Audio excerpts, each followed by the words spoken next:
Clara's fingers had stopped working 10 minutes ago, maybe 20. She couldn't tell anymore. The snow kept coming, and her knees hit the frozen ground for the third time, except this time, she couldn't get back up. Her mother's voice was somewhere in her head, telling her to fight, to stand, to keep moving. But the cold had crept so deep into her bones that even breathing felt like too much work. The stagecoach driver's words still echoed. "Can't take you no further without payment, miss." And then the crack of his whip, as he'd left her standing in the middle of nothing, watching the coach disappear into the white storm, taking her last shred of hope with it. Before we continue with Clara's story, I want to invite you to subscribe to our channel and follow this journey all the way to the end. Comment below with the city you're watching from. I'd love to see how far these stories travel and connect with all of you out there. Clara had believed Thomas Whitmore when he'd written that letter 6 months ago. Her uncle, her mother's older brother, the man who'd promised her a fresh start in Wyoming after her mother's death, had left her with nothing but debts and a landlord who wanted her out. "Come west," he'd written. "I'll send money for passage. You'll have work, a roof, family." The money had arrived, but it hadn't been enough. Not quite. Clara had stretched every penny, skipped meals, walked instead of taking carriages, but by the time she'd reached the last leg of the journey, her purse had $3 left, and the stagecoach driver had wanted 15 to take her the final 60 miles to her uncle's ranch. "I can pay you when we arrive," she'd told him, standing in the freight office in Laramie while the wind howled outside. "My uncle will pay you double, I promise." The driver, a thick-necked man with tobacco-stained teeth, had laughed. "Your uncle, huh? And what if he ain't there? What if you're lying? I got a schedule to keep, miss. No money, no ride." She'd shown him the letter, Thomas's handwriting promising her a place, a future. The driver had shrugged. "Letters don't pay for oats and axle grease. Find another way." But there was no other way.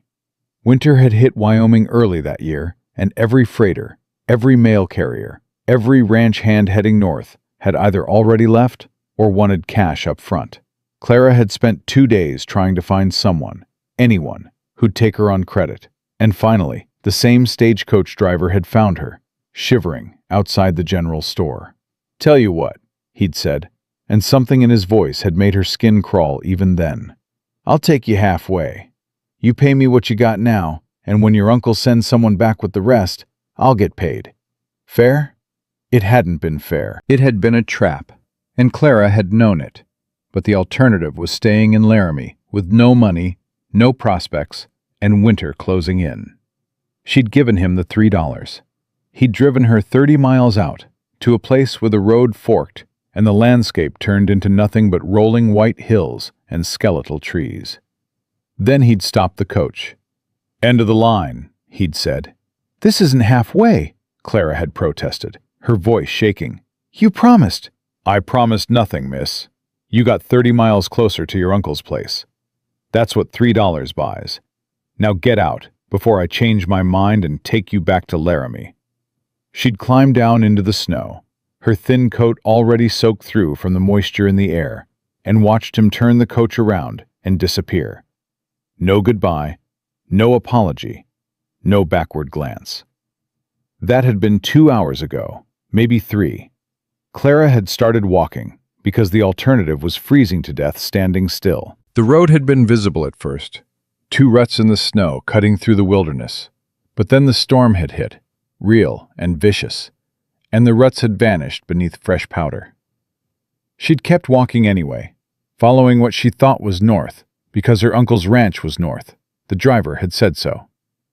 Her mother's voice had started up around the 1-hour mark. "Don't you dare give up, Clara Whitmore. Don't you dare."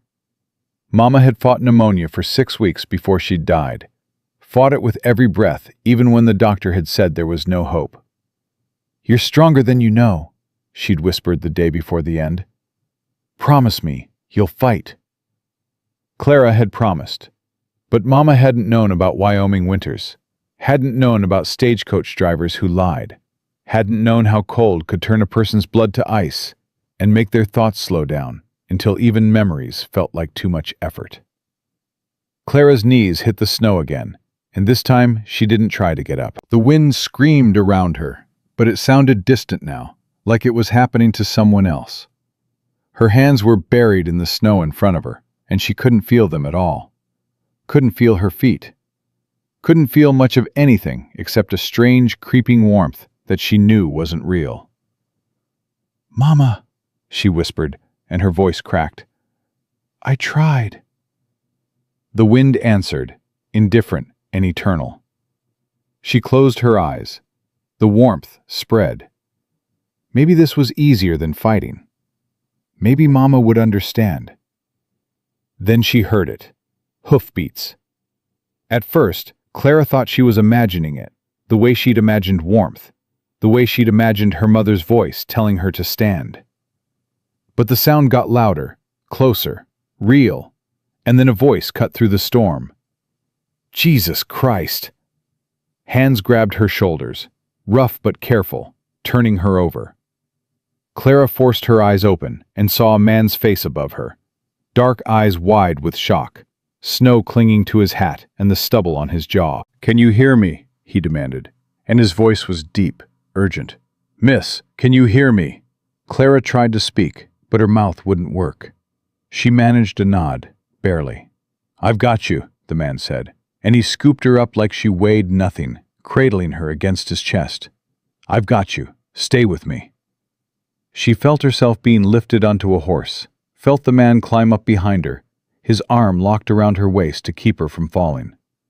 The horse started moving, fast but steady, and the man kept talking, his voice a low rumble against her ear. "What the hell were you doing out here alone?" "Don't answer that. Just stay awake. Stay awake, you hear me? My ranch is 10 minutes north.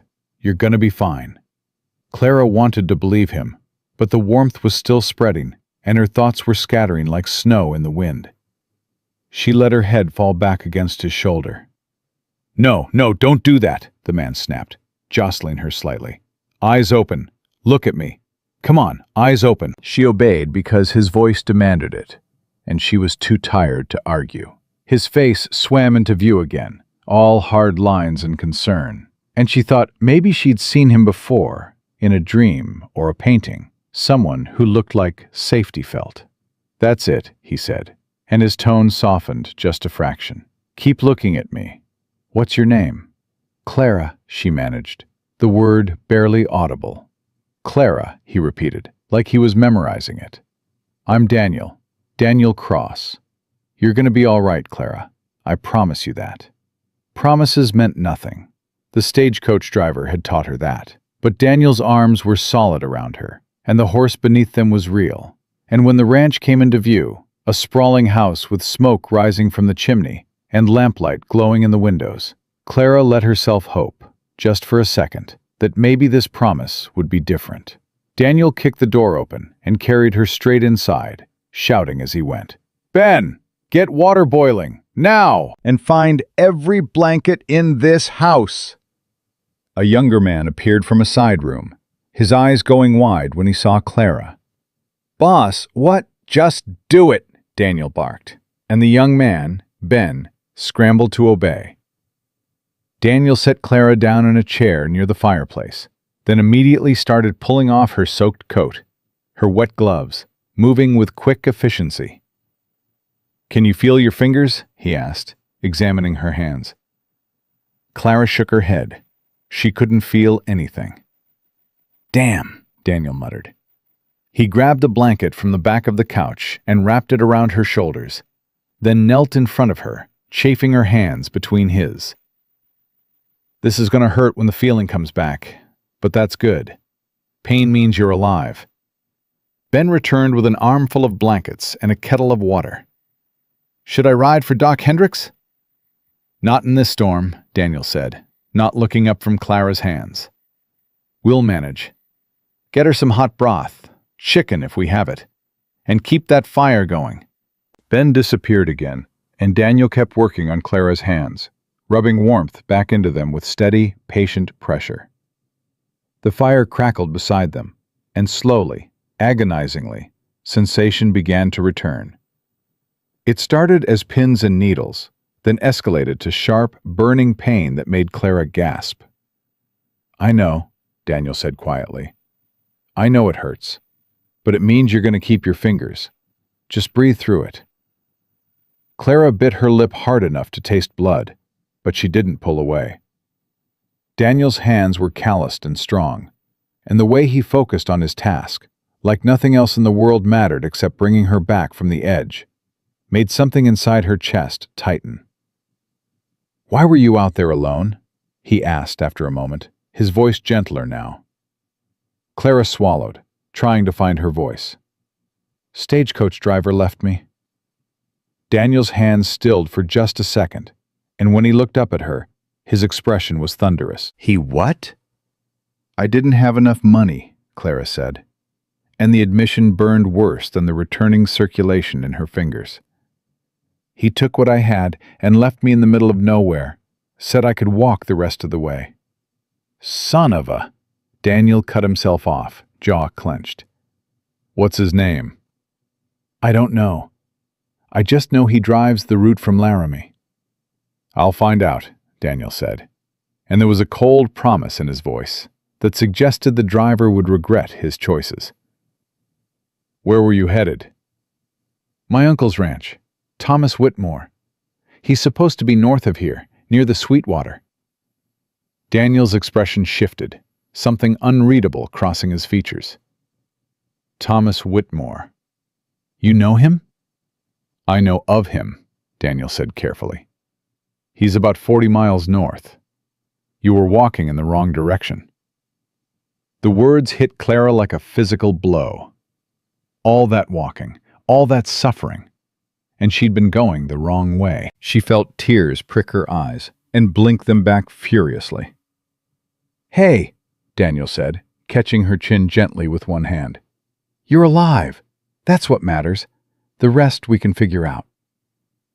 Ben returned with a mug of steaming broth, and Daniel took it, holding it to Clara's lips. "Small sips," he instructed. "Your stomach's going to be delicate after what you've been through." The broth was rich and hot, and it burned going down, but it was the best thing Clara had ever tasted. She took another sip, then another, and felt some of the terrible cold inside her begin to thaw. "When did you last eat?" Daniel asked. Clara had to think about it. "Yesterday morning, maybe the morning before. I can't remember." Daniel's mouth tightened, but he didn't comment. He just kept holding the mug for her until she'd drunk half of it, then set it aside. "Ben, help me get her into the spare room. She needs to lie down." Between the two of them, they got Clara upstairs to a small bedroom with a quilt-covered bed and a window that looked out over the darkening storm. Daniel piled more blankets on her, then stood back, studying her with those intense, dark eyes. "You'll sleep here tonight," he said. "Tomorrow, when the storm clears, we'll get word to your uncle." "I can't," Clara started, but Daniel held up a hand. "You can and you will. You nearly died out there, Clara. You need rest, food, and warmth, in that order. Everything else can wait." He left before she could argue, closing the door softly behind him. Clara lay back against the pillows, her body aching and her mind spinning. She was alive, impossibly, miraculously alive. And she was in a stranger's house, dependent on his kindness, with no way to repay him and no idea what would happen next. But she was warm, and for the first night in weeks, maybe months, she felt safe. The tears came then, silent and hot, and Clara let them fall until exhaustion pulled her under. She woke to pale winter sunlight streaming through the window and the smell of coffee drifting up from downstairs. For a moment, Clara couldn't remember where she was, and panic seized her. Then the previous day's events came flooding back, and she sat up slowly, testing her body. Everything hurt. Her muscles ached from the cold and the walking. Her fingers were stiff and sore, and her head pounded. But she was alive, and all her parts seemed to be working. The door opened, and a woman appeared, middle-aged, with graying hair pulled back in a practical bun. She carried a tray with a plate of eggs, bacon, and toast. "You're awake," the woman said, her voice brisk but not unkind. "I'm Ruth, the housekeeper. Daniel said you'd likely sleep through till noon, but I figured you might be hungry." Clara's stomach growled in answer, and Ruth smiled. "That's what I thought. Eat up, and then we'll see about getting you into something dry. Your clothes are ruined." "I don't have anything else," Clara admitted, shame creeping into her voice. "We'll manage," Ruth said, setting the tray on the bedside table. "I've got some dresses that might fit, with a little adjusting. Daniel told me what happened. That driver ought to be horsewhipped." Clara picked up a piece of toast, and it took everything in her not to devour it like an animal. "Where is Daniel?" "Out checking the herd. Storm did some damage to the fencing, and he's got men working on repairs. He'll be back by midday." Ruth paused, studying Clara with sharp eyes. "He said you're Thomas Whitmore's niece?" "Yes. Do you know my uncle?" Ruth's expression went carefully neutral. "I know him. Most folks around here do." Something in her tone made Clara's stomach twist. Is he not a good man?" "That's not for me to say," Ruth said diplomatically. "But I will say this. You're lucky Daniel found you when he did. Not many men would ride out in a storm like that." "Why did he?"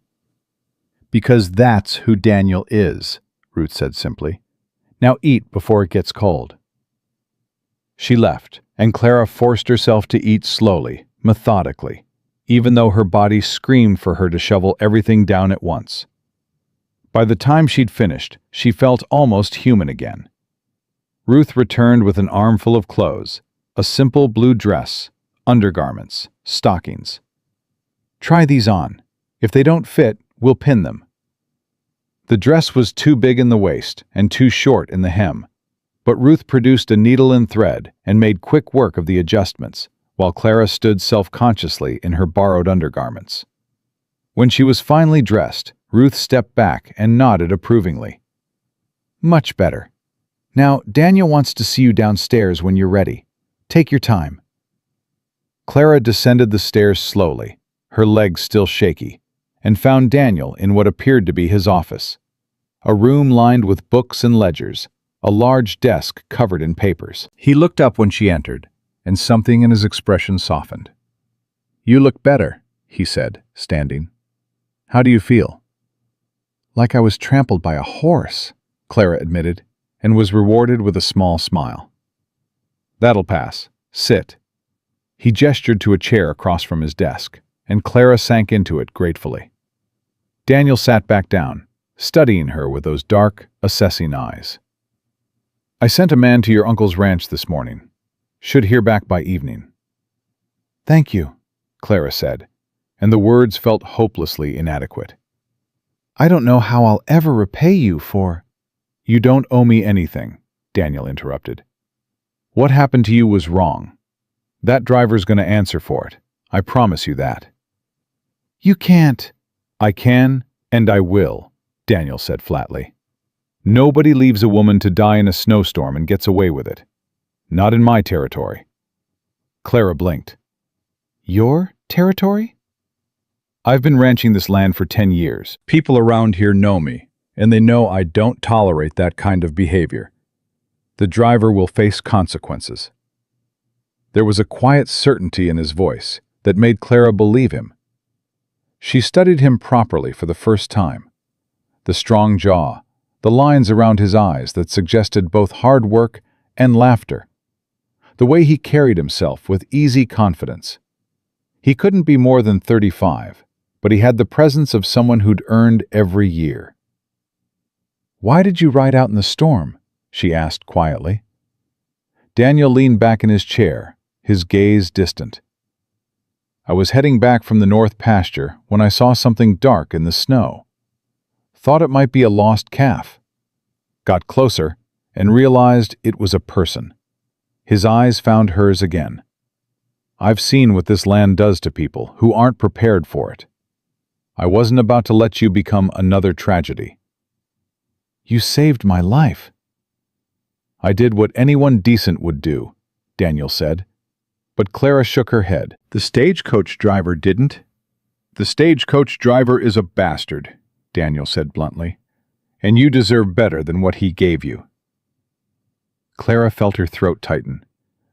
I don't even know why my uncle hasn't sent anyone. He knew I was coming. He sent money for the passage. Not enough money, apparently. He said he'd have someone meet me in Laramie, Clara continued, the hurt bleeding into her voice. But no one came. I waited 2 days, and no one came. Daniel's expression darkened. That sounds like Thomas. You said you know of him. What does that mean? Daniel hesitated, clearly weighing his words. Your uncle has a reputation for making promises he doesn't keep. He's not... He stopped, reconsidering. I don't want to speak out of turn. You're family to him. Maybe it'll be different. But Clara heard what he wasn't saying, and cold dread settled in her stomach. You don't think he'll come for me? I didn't say that. But you think it. Daniel met her eyes, and she saw honesty there, brutal and clear. I think you should be prepared for disappointment. And I think you should know that when, my man comes back without good news, you have a place here until you figure out what's next. Clara's breath caught. I can't impose on you like that. It's not an imposition. It's an offer. Daniel stood, moving around the desk to lean against it, closer to her. Clara, you nearly died yesterday. You're alone in a place you don't know, and the one person who's supposed to take care of you hasn't shown up. I'm not going to turn you out until you're strong enough to stand on your own feet. I don't have any money, Clara whispered, shame burning through her. I don't recall asking for any. Then what do you want? The question hung in the air between them, sharp and necessary. Daniel held her gaze, unflinching. I want you to be safe, he said quietly. That's all. No conditions, no expectations, just safety. Clara had learned not to trust easy promises, but there was something in Daniel's voice, in the way he looked at her, that made her want to believe him. He'd pulled her from the snow, brought her into his home, fed her, clothed her, asked for nothing in return. Men didn't do that without reason, but maybe, just maybe, the reason could be as simple as decency. All right, she said finally. Until I hear from my uncle, I'll stay. But I'll work for my keep. I can cook, clean, mend. Ruth handles all that. Then I'll help Ruth. Or I'll work in the barn, or the garden, or wherever you need an extra pair of hands. I won't be a charity case, Daniel. I can't be. Something like respect flickered in his eyes. Deal. But you rest today. Tomorrow's soon enough to start earning your keep. He extended his hand, and Clara took it, feeling the calluses against her palm, the strength in his grip. They shook once, formal and binding, and Clara felt something shift inside her, a tiny spark of hope that maybe, just maybe, this frozen wasteland might hold more than death and disappointment. Maybe it might hold a chance to start over. The handshake lasted only a moment, but Clara felt its weight long after Daniel released her hand and left the office to check on his men. She spent the rest of that first day in a strange limbo, caught between gratitude and unease. Ruth put her to work mending shirts, despite Daniel's orders to rest, and Clara was grateful for the distraction. Her hands needed something to do, something to keep her mind from spinning through all the ways this situation could turn bad. You're good with a needle, Ruth observed, watching Clara repair a torn seam with quick, precise stitches. My mother taught me, Clara said, keeping her eyes on her work.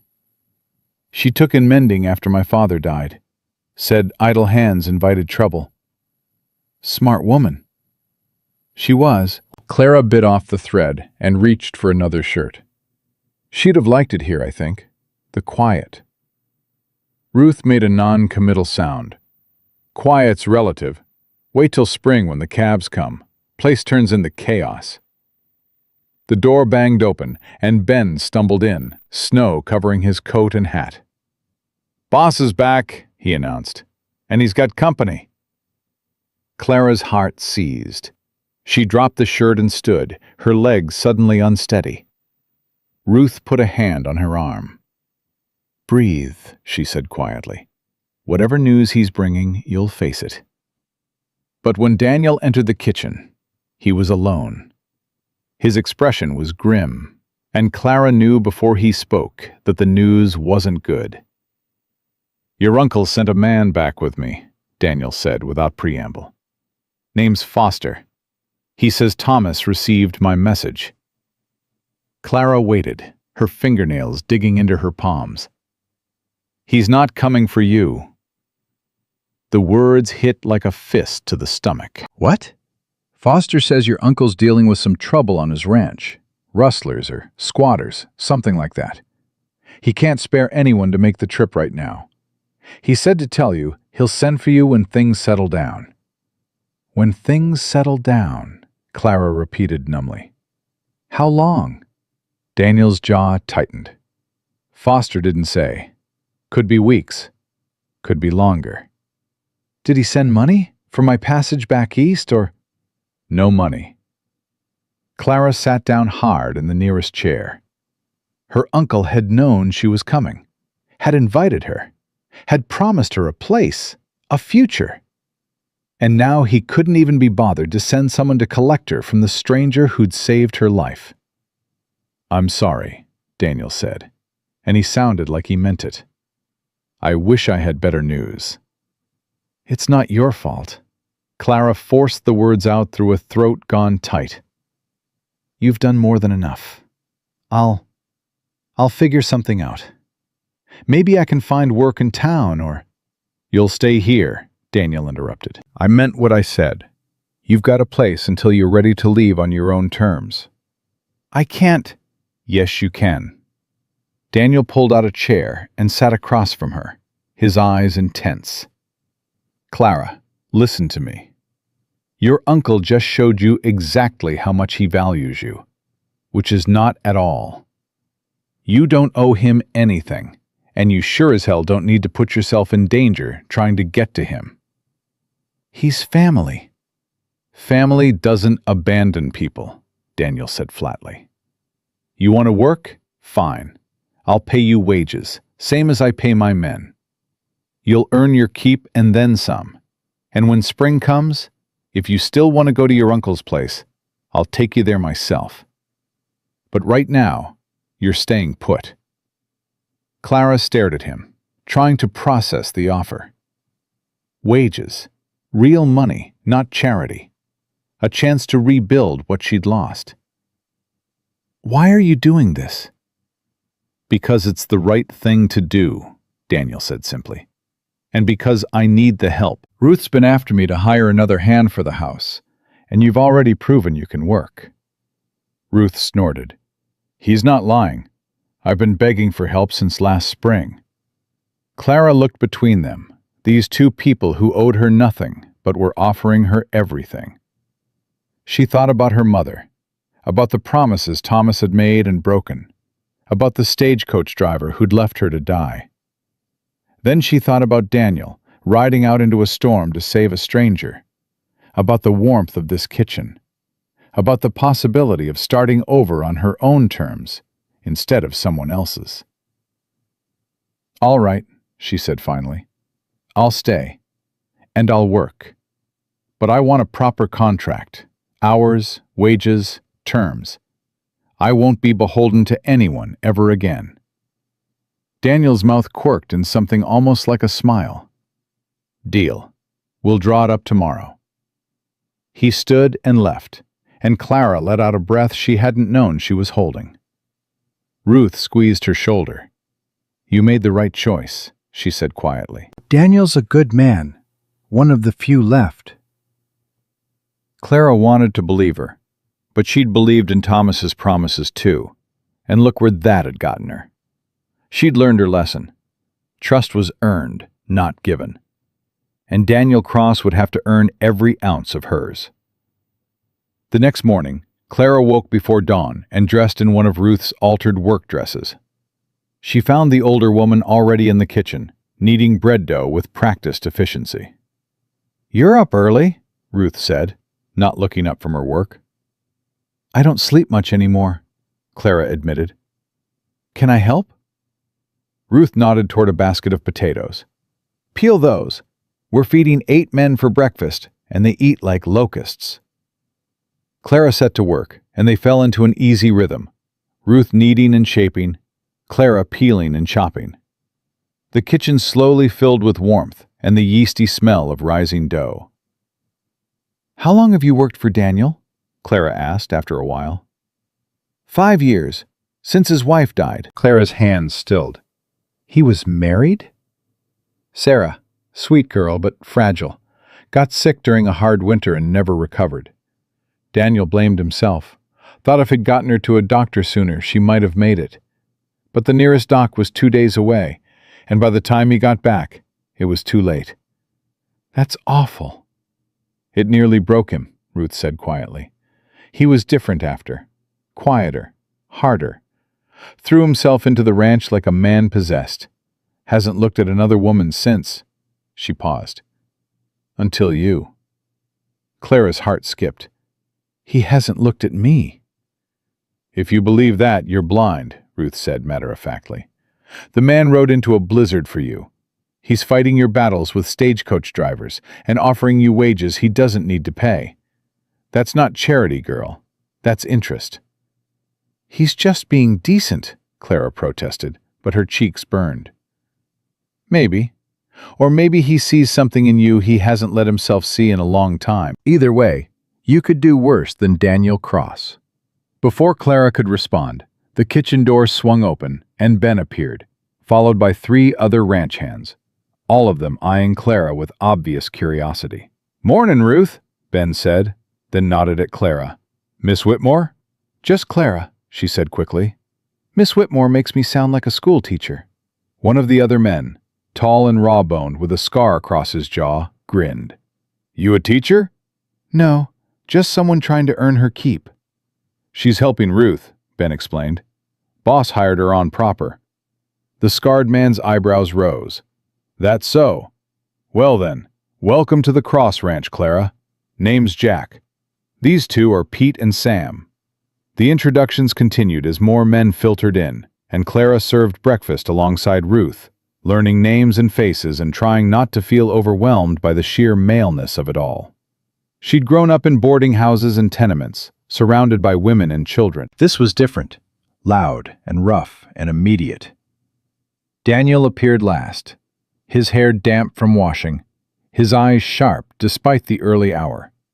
He took his seat at the head of the table and accepted a plate from Clara without comment, but she felt his gaze follow her as she moved around the kitchen. "We're riding fence line today," he announced to the table.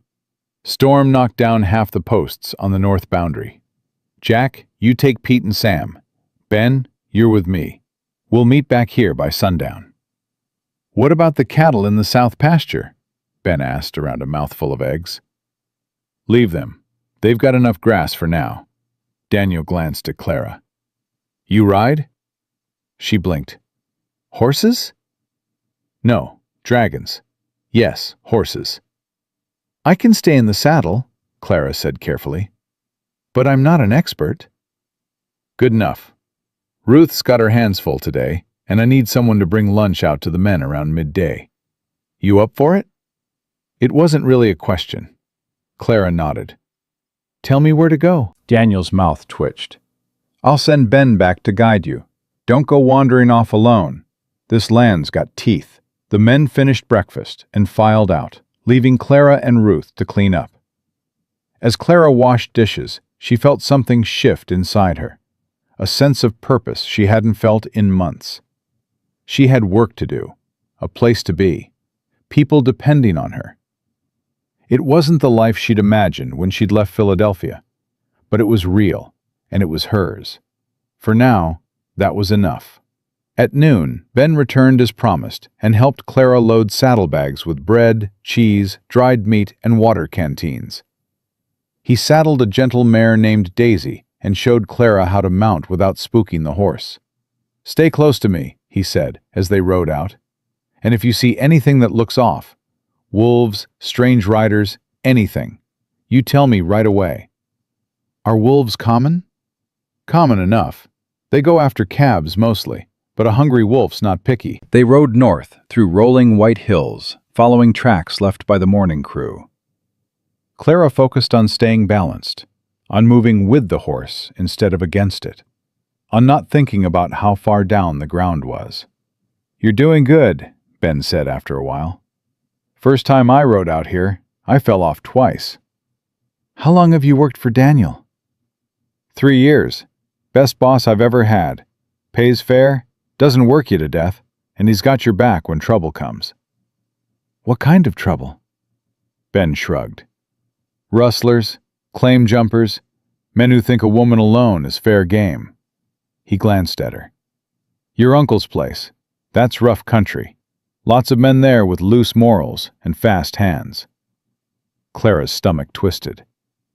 "You know Thomas Whitmore?" "Know of him. He runs his ranch like a prison camp, works his men hard and pays them less. Lost half his crew last year to better offers." Ben hesitated. "I shouldn't speak out of turn, but you're better off here, Clara." "I don't know what promises your uncle made, but I know they weren't worth the paper they were written on." They crested a hill, and Clara saw the men below, working on a fallen section of fence. Daniel stood in the center, giving orders, his movements economical and sure. He looked up as they approached, and Clara felt that strange flutter in her chest again. "Lunch!" Ben called out, and the men dropped their tools with grateful sounds.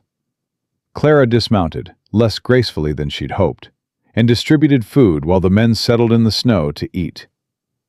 Daniel took his share and moved a little apart, and after a moment's hesitation, Clara joined him.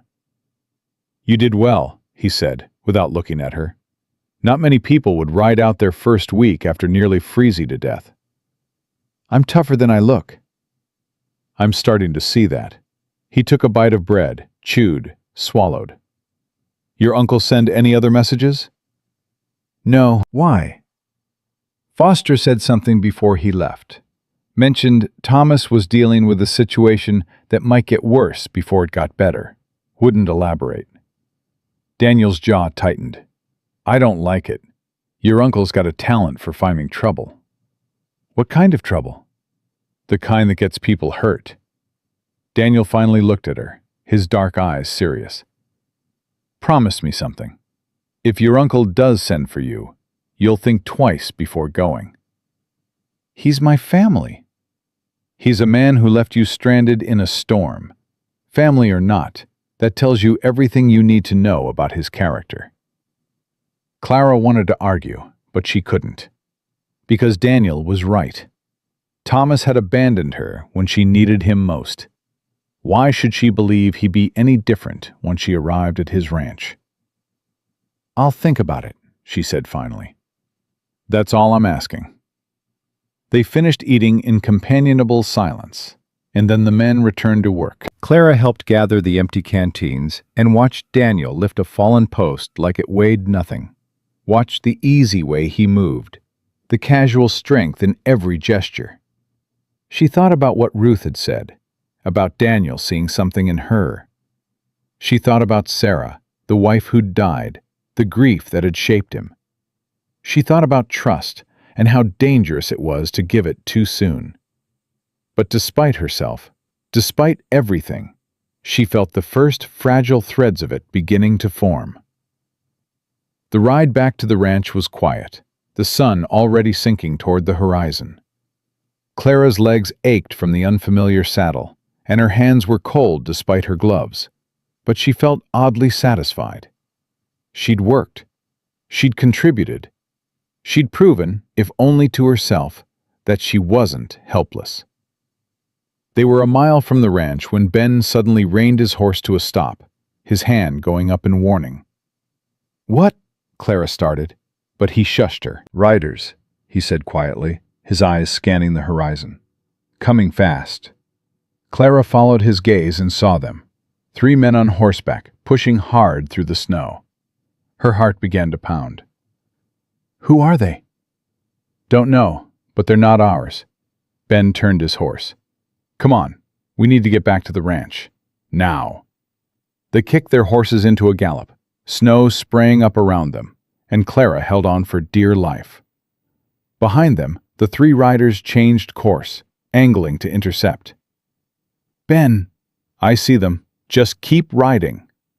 They burst into the ranch yard, and Ben was shouting before they'd even dismounted. "Riders coming! 3 of them, armed!" Daniel appeared from the barn, his expression going hard. "How close?" 2 minutes, maybe less." "Get inside," Daniel ordered Clara, but she shook her head. "If there's trouble—" "Inside, now!" The command in his voice left no room for argument. Clara ran for the house, Ruth meeting her at the door and pulling her inside. Through the window, she watched Daniel and his men form a line across the yard, rifles in hand. The 3 riders appeared, slowing as they saw the reception waiting for them. The lead rider was older, heavy-set, with a badge gleaming on his chest. "That's Sheriff Grimes," Ruth muttered. "This can't be good." Daniel stepped forward. "Sheriff, what brings you out here?" "Daniel Cross," the sheriff said, his voice carrying across the yard. "I'm here about the woman, Clara Whitmore." Clara's blood turned to ice. "What about her?" Daniel's voice was carefully neutral. "Her uncle filed a complaint. Says you're harboring his property without consent." "Property?" Daniel's voice went dangerous. "She's a person, not livestock. Thomas Whitmore says she owes him money for her passage west. Says she's bound to work off her debt at his ranch. You keeping her here is theft." Clara felt Ruth's hand tighten on her arm. "That bastard," the older woman hissed. "He's trying to force her into indentured servitude." Through the window, Clara saw Daniel's shoulders square. "Clara Whitmore is a free woman working for wages at my ranch. She owes Thomas Whitmore nothing." "That's not what his contract says." The sheriff reached into his coat and pulled out a folded paper. "Got it right here, signed by Miss Whitmore herself, promising labor in exchange for passage money." "That's a lie," Clara whispered, but even as she said it, a terrible suspicion took hold. The letter Thomas had sent. The money for passage. Had there been something else tucked in there? Something she'd signed without reading? Desperate and grieving and trusting family? "I need to see that," Daniel said. The sheriff rode forward and handed over the paper. Daniel read it, his expression growing darker with each line. Then he looked up at the house, directly at the window where Clara stood, and she saw the truth in his eyes. The contract was real, and her uncle was coming to collect his debt. Clara didn't wait for Daniel to call her. She pushed past Ruth and walked straight out the door, her legs steadier than they'd been in days. The sheriff's eyes narrowed as she approached, but Daniel stepped between them. "Let me see it," Clara said, her voice cutting through the cold air. Daniel handed her the paper without a word. Her hands shook as she unfolded it, reading words that made her stomach turn. It was dated 3 months before she'd left Philadelphia, written in Thomas's hand. The letter had promised passage money, $100, in exchange for 2 years of labor at his ranch. At the bottom was a signature that looked like hers, though she had no memory of writing it. "I never signed this," Clara said. "That's your name, isn't it?" the sheriff asked. "It looks like my name, but I didn't—" She stopped, her mind racing back.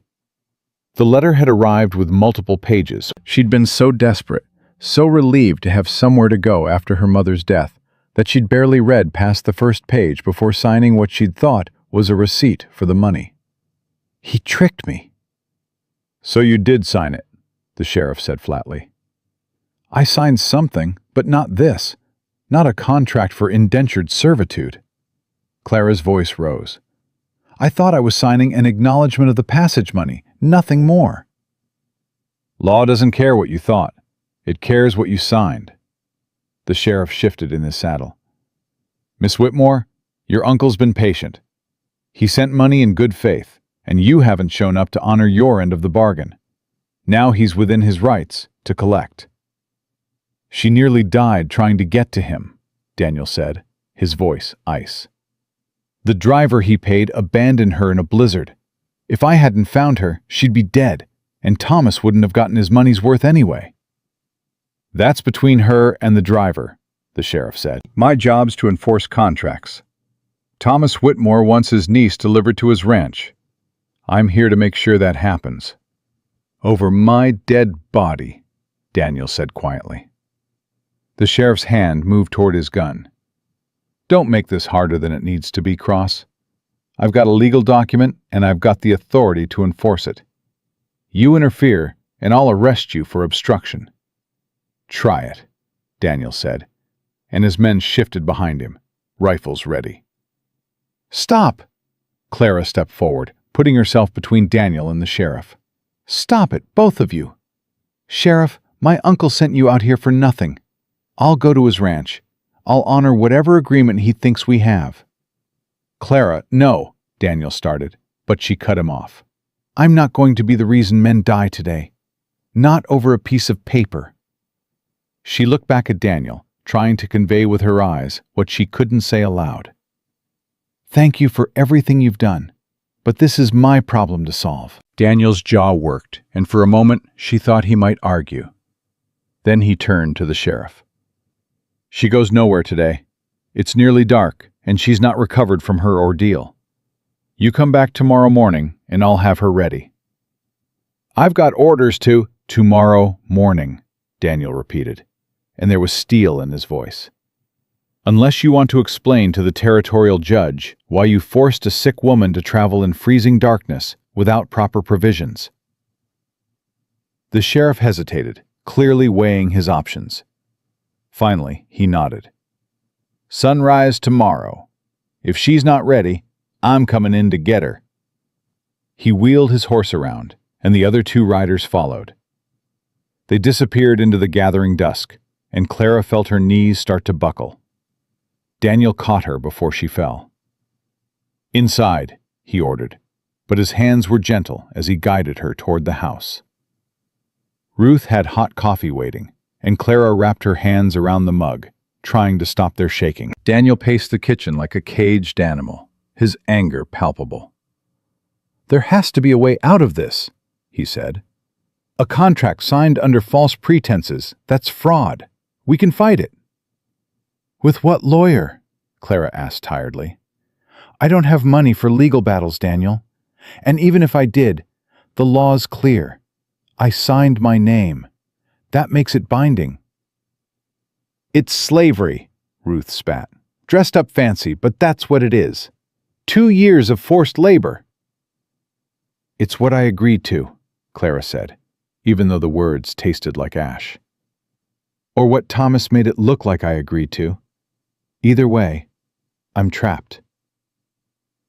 Daniel stopped pacing and crouched in front of her chair, his eyes intense.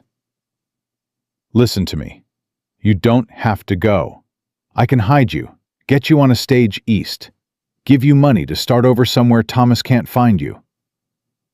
And make you a criminal? No. Clara set down her coffee. He'd send the law after both of us, and you'd lose everything. I won't let that happen. Then let me buy out your contract. I'll pay Thomas whatever he's owed. Double it, triple it. Just name the price. Clara's throat tightened. You'd do that? In a heartbeat. Why? The question came out as a whisper. You barely know me. Daniel reached up and tucked a strand of hair behind her ear, the gesture so tender it made her chest ache. Maybe I know enough. The moment stretched between them, heavy with things unsaid. Then Ruth cleared her throat. That won't work, she said quietly. Thomas doesn't need money. He needs workers. His ranch is bleeding men because he treats them like animals. A woman bound by contract, a woman whose family, who can't just walk away. That's worth more to him than cash. Then what do you suggest? Daniel demanded, his frustration bleeding through. Ruth looked at Clara with something like pity. I suggest Clara goes to her uncle's ranch. But I also suggest she keeps her eyes open and her wits sharp. Men like Thomas Whitmore have a way of making mistakes, and when he does, she'll be ready. Clara understood what Ruth wasn't saying. Go, but don't surrender. Survive and wait for an opening. It wasn't much of a plan, but it was better than running or fighting a legal battle she couldn't win. All right, Clara said. I'll go tomorrow. But Daniel, I need you to promise me something. Anything. If things get bad, if Thomas is everything you've warned me about, I need to know I can come back here, that you'll help me if I need it. Daniel's hands closed over hers. You'll always have a place here, contract or no contract. If you need me, I'll come for you. I swear it. Clara believed him, and that belief was more terrifying than anything else, because it meant she cared what happened to him, cared enough that the thought of bringing trouble to his door made her want to weep. She spent the rest of the evening helping Ruth pack a bag, the borrowed dresses, a warm coat, sturdy boots. Daniel appeared with a horse. She's yours, he said. Daisy's gentle, and she knows the way back here if you need to come home. Clara's eyes burned. I can't accept. You can, and you will. Consider it payment for the work you've done. He pressed a small leather pouch into her hand. And this, wages, like I promised. Clara opened the pouch and saw gold coins, far more than she'd earned in her few days at the ranch. This is too much. It's exactly enough. You've got money now, Clara. That means you've got choices. Don't forget that. She nodded, not trusting herself to speak. That night, she lay awake in the small bedroom, listening to the wind howl outside, and wondering if she was making the worst mistake of her life. But what choice did she have? The law was the law, and her signature, forged or not, bound her as surely as chains. Dawn came too quickly. Clara dressed in layers, braided her hair, and came downstairs to find the entire household waiting. Even the ranch hands had gathered, their faces somber. You don't have to do this, Ben said quietly. We'll stand with the boss. Sheriff comes back, we'll send him packing. And then what? Clara asked. He comes back with more men? Someone gets hurt or killed? No, this is my burden to carry. Daniel walked her out to where Daisy waited, saddled and ready. The sheriff and his men appeared on the horizon, right on time. Remember what I said, Daniel told her, his voice low and urgent. If you need me, send word. I don't care if it's the middle of the night or the middle of a blizzard. I'll come. I know. Clara touched his face, a brief, reckless gesture. Thank you. For everything. She mounted Daisy before she could lose her nerve, and the sheriff rode up beside her. Let's go, he said. They rode north, and Clara didn't look back. If she did, she knew she'd turn around, consequences be damned. So she kept her eyes forward and her spine straight, even as every instinct screamed at her to run. The ride to Thomas Whitmore's ranch took 4 hours. The sheriff didn't speak, except to bark directions, and Clara spent the time steeling herself for what was coming. By the time they crested the final hill and the ranch came into view, she'd locked down every emotion except cold determination. The ranch was bigger than Daniel's, but it had a neglected air. Fences in disrepair, buildings that needed paint, snow piled up where it should have been cleared. A handful of men worked in the yard, all of them gaunt and hard-eyed. "Miss Whitmore," the sheriff said, the first civil words he'd spoken all morning. "Your uncle's waiting in the house." Clara dismounted and tied Daisy to the rail. Her legs were stiff from the cold and the ride, but she forced herself to walk steadily toward the house. The door opened before she reached it, and a man stepped out. Thomas Whitmore was not what she'd expected. She'd imagined someone who looked like her mother, soft features, kind eyes. But Thomas was all sharp angles and calculating coldness. He looked her up and down like she was a horse he was considering buying. "So, you finally made it," he said. "Took your time." Clara bit back the angry retort. "The driver you hired abandoned me in a snowstorm. I would have died if Daniel Cross hadn't found me." "Cross." Thomas spat the name like it was poison. "That bleeding heart's been a thorn in my side for years. Should have known he'd try to keep you from honoring your obligations." "He saved my life," Clara said coldly, "which is more than you did." Thomas's expression darkened. "Watch your tongue, girl. You're here to work, not run your mouth. I paid good money for your passage, and you're going to earn every cent." "I signed that contract thinking it was a receipt," Clara said. "You tricked me. I gave you an opportunity. You were broke and desperate, with nowhere to go. I offered you a home and purpose. If you were too stupid to read the fine print, that's on you." The casual cruelty of it took Clara's breath away. This was her mother's brother, her own blood, and he felt nothing for her but contempt and calculation. "Where do you want me to work?" she asked, keeping her voice level.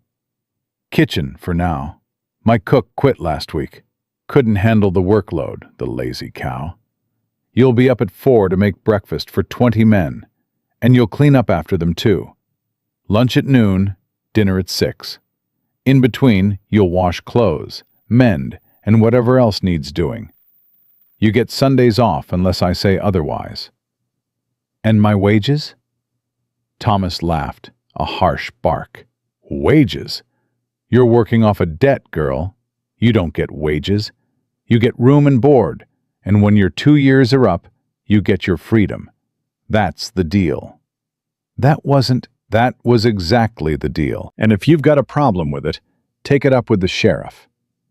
"Oh, wait, you can't, because he's the one who brought you here." Thomas turned and shouted toward the bunkhouse. "Foster, get out here!" A thin man with nervous eyes appeared.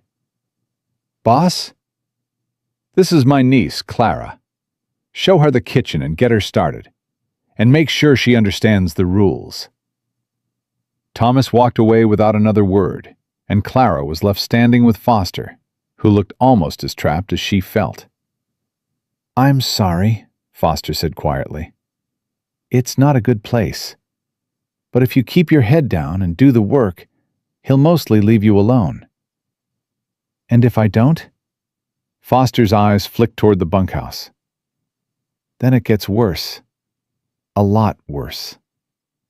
He led her to the kitchen, a cramped, dirty room with a stove that clearly hadn't been cleaned in weeks.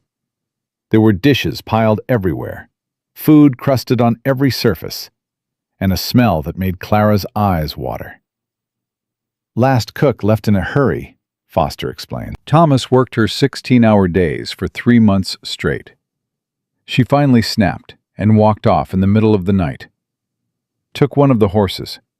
Thomas is still furious about it. Clara looked around at the disaster and felt something inside her harden.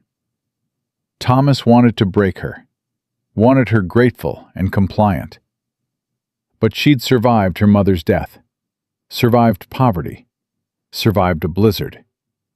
She could survive this. "I'll need supplies," she said. "Soap, rags, fresh flour, salt. This place is a health hazard." Foster blinked. "I can ask, But Thomas doesn't like spending money on. Then he can explain to his men why they're getting food poisoning. Get me what I need, Foster. Something like respect flickered in Foster's eyes. Yes, ma'am.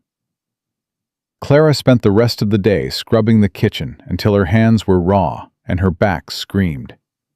She found maggots in the flour bin, mold in the bread box, rancid meat in the cold cellar. She threw out half the supplies and made a list of what needed replacing.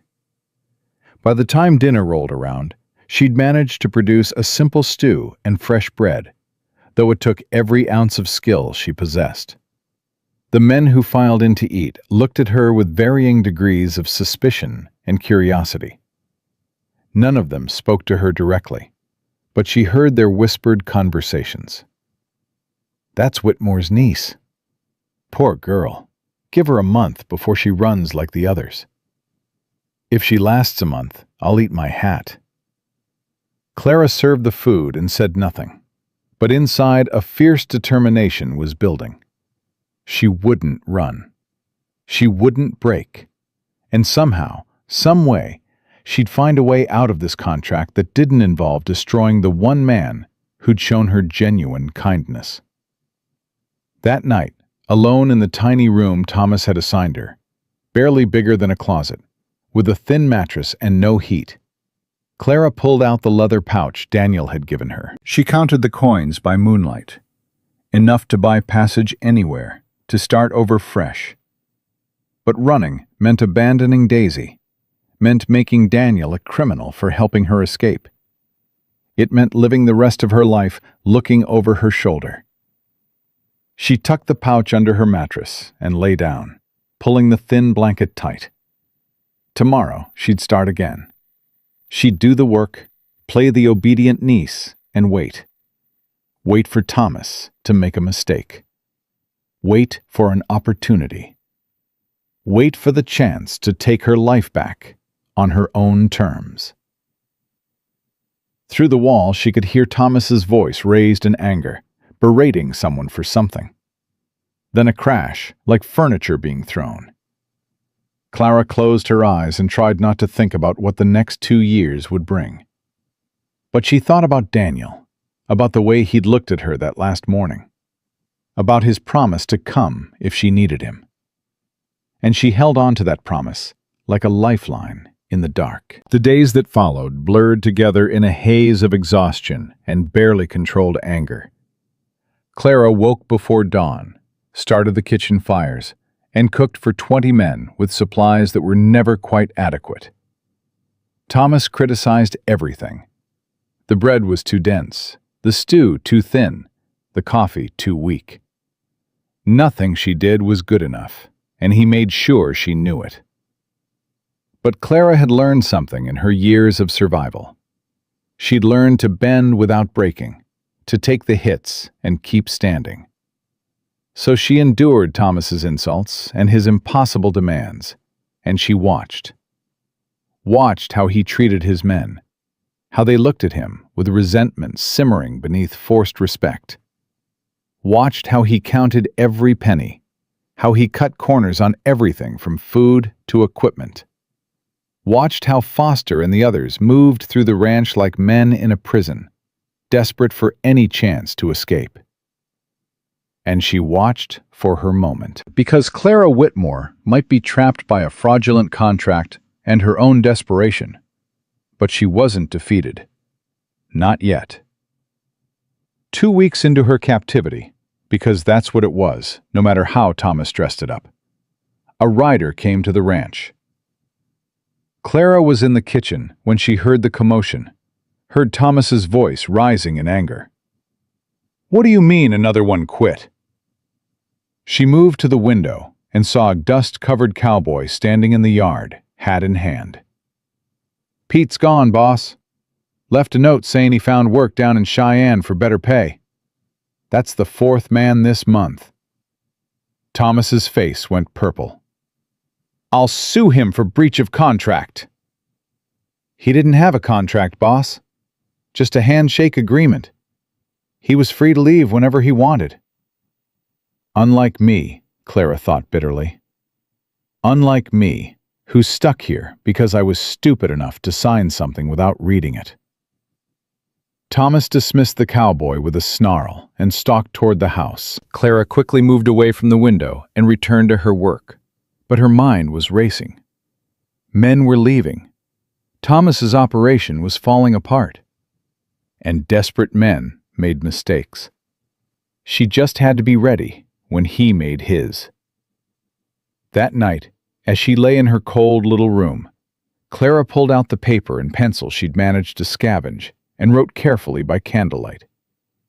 The letter was addressed to Daniel Cross, and it said just 3 words.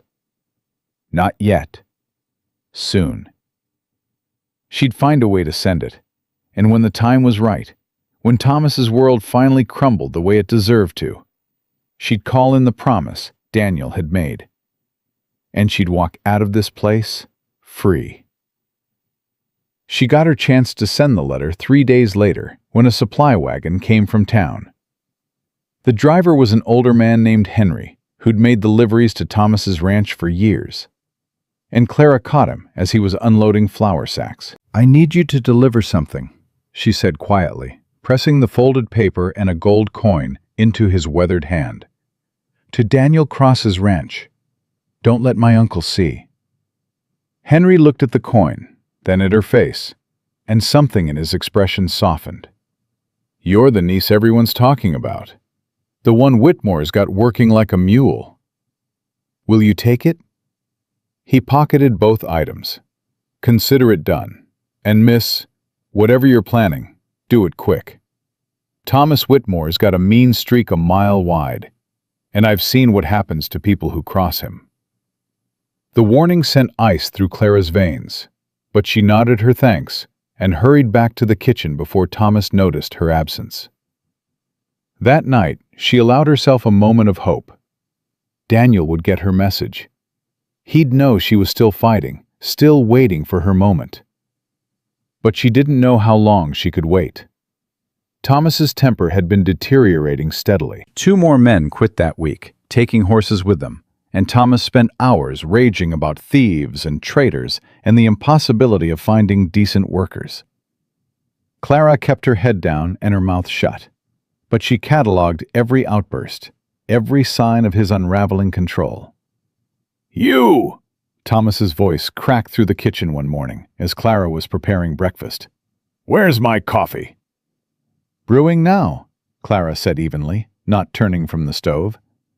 "I said I wanted it 5 minutes ago." "And I started it 10 minutes ago. It takes time to—" Thomas grabbed her arm and spun her around, his grip brutal enough to leave bruises. "Don't you dare talk back to me. You work for me now, girl. That means you jump when I say jump." Clara forced herself to meet his eyes. "I'm making breakfast for your men. If you want it ready on time, you need to let me work." "You're making excuses." Thomas shoved her toward the stove. "You're lazy, just like your mother was. Weak, useless." Something snapped inside Clara. "My mother was worth 10 of you." The slap came so fast, she didn't have time to dodge. Her head snapped to the side, and she tasted blood where her teeth had cut the inside of her cheek. The kitchen went silent. 2 ranch hands who'd been waiting for breakfast had frozen in the doorway, their faces carefully blank. Thomas leaned in close, his breath hot and sour. "You want to survive here? You learn respect. I own you for the next 2 years, Clara. I own every hour of your day, every ounce of your strength.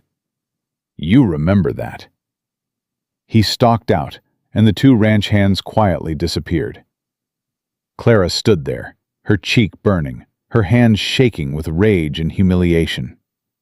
She wanted to run after him, wanted to fight back, wanted to grab a knife and make him regret every word. But she'd seen the cold calculation in his eyes.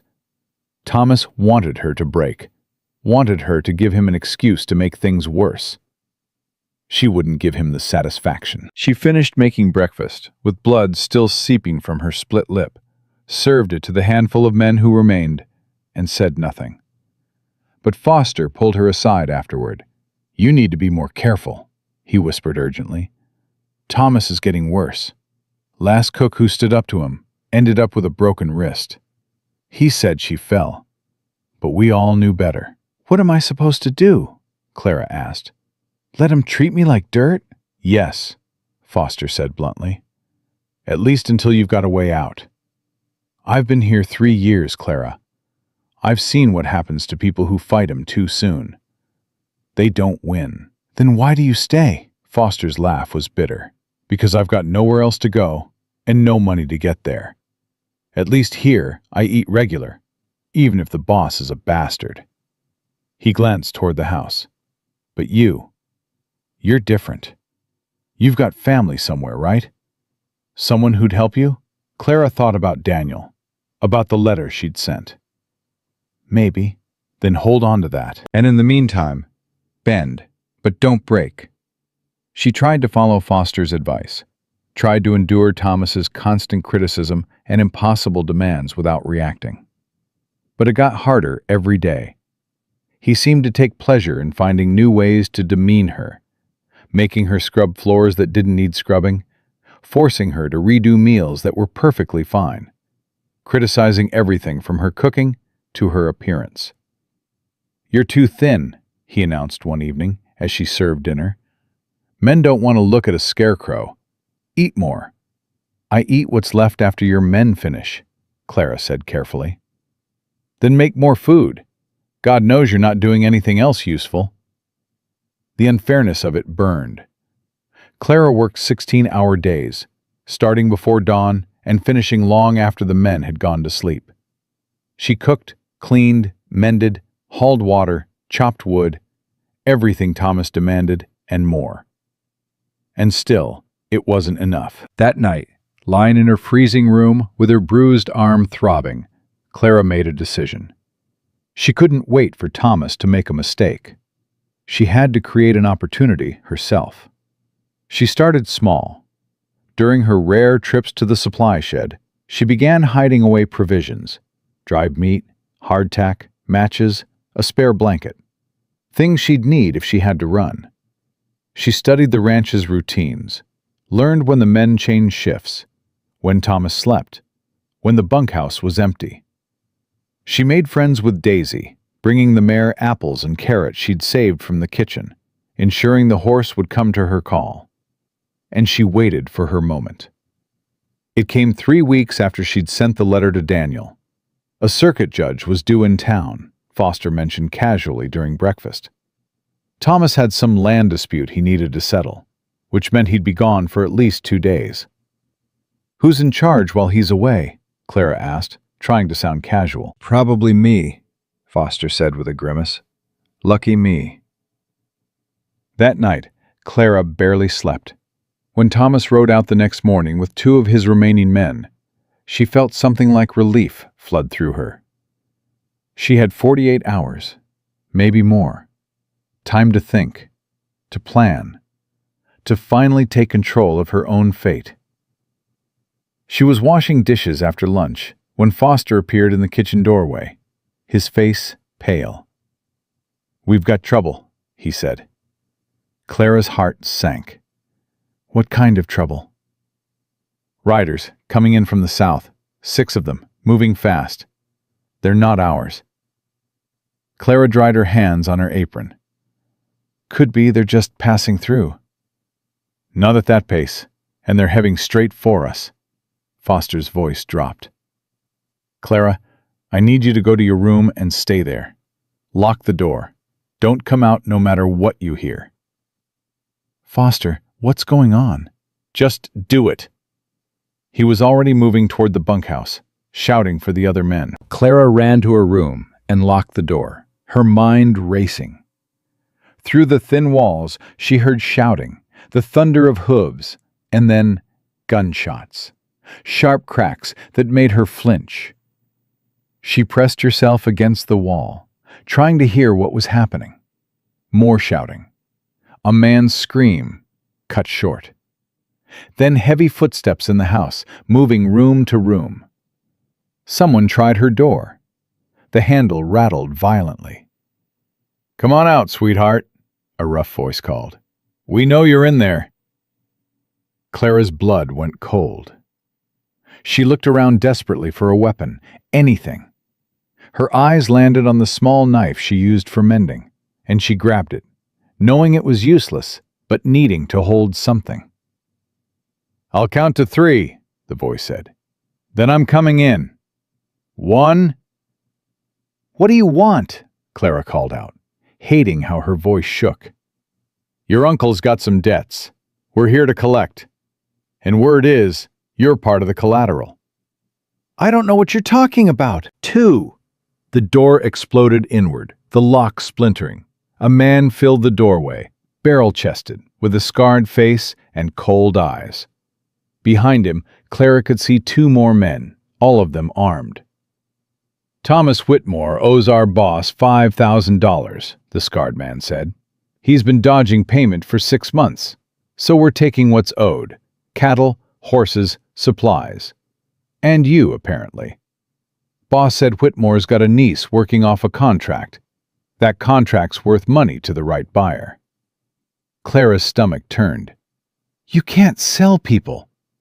Can't we? The man smiled, showing yellowed teeth. Happens all the time out here. Indentured servants get traded between owners like livestock.